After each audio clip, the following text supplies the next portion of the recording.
நீங்கள் செய்திகளை பார்ப்பது நியூஸ் பேப்பரிலா, டிவியிலா அல்லது மொபைல் போனிலா என தென்காசி மாவட்டம் சங்கரன் கோவில் பகுதி மக்களிடம் செய்தியாளர் சுப்பிரமணியன் எழுப்பிய கேள்விக்கு அவர்கள் அளித்த பதில்களை பார்க்கலாம்.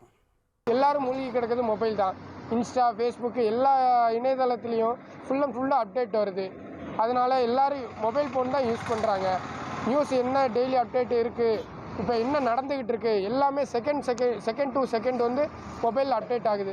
அதனால ஃபுல்லு பெஸ்ட்டாக நியூஸை பார்க்குறது வந்து மொபைலில் தான் பார்க்காங்க. நமக்கு வந்து மொபைல் தான் பெஸ்ட்டாக இருக்குது. ஏன்னா தொழிலும் பார்த்துட்டு இருக்கோம், எந்த செய்தியாக இருந்தாலும் உடனே கிடைக்கிறதுனால மொபைலே அதிகமாக யூஸ் பண்ணிக்கிட்டு இருக்கோம்.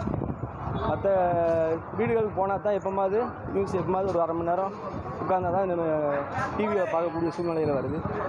அதேமாரி நாங்கள் தொழில் பார்க்குறதுனால எங்களுக்கு மொபைல் ஃபோன் தான் பெஸ்ட்டாக தெரியுது. எங்கள் வீட்டில் டிவி எதுவுமே தெரியாது, நியூஸ் எதுகளும் பார்த்துக்கிடவும் மாட்டோம். நான் வந்து மேக்ஸிமம் வந்து நியூஸ் வந்து தெரிஞ்சுக்கிறது வந்து சின்ன வயசுலேருந்தே வந்து மொபைல் யூஸ் பண்ணுவேன். ஆனால் அந்தளவுக்கு வந்து நியூஸ் பார்க்குறது வந்து டிவியை பார்த்து தான் தெரிஞ்சுக்கிறது. கொஞ்சம் மெச்சூர் ஆனதுலேருந்து மேக்ஸிமம் டிவி தான் பார்த்து தெரிஞ்சுக்கிறது. மேக்ஸிமம் டிவியை பார்த்து ஒரு நியூஸ் நம்ம தெரிஞ்சுக்கிறது பதிலாக ஃபோனில் வந்து அப்டேட்டாக வந்துடுது. இன்ஸ்டாகிராம், யூடியூப், ஃபேஸ்புக், ட்விட்டர் இப்படி எல்லா சமூக வலைதளம் மூலமாகவும் நியூஸ் சேனல் வந்து நமக்கு வந்து அப்டேட் ஆயிடுது. மேக்ஸிமம் நியூஸ் பார்க்குறதுக்கு வந்து பெஸ்ட்டு வந்து எதுன்னு கேட்டிங்கன்னா ஃபோனு தான். ஏன்னா எல்லாருமே யூஸ் பண்ணுறதுனால வந்து அதுதான்.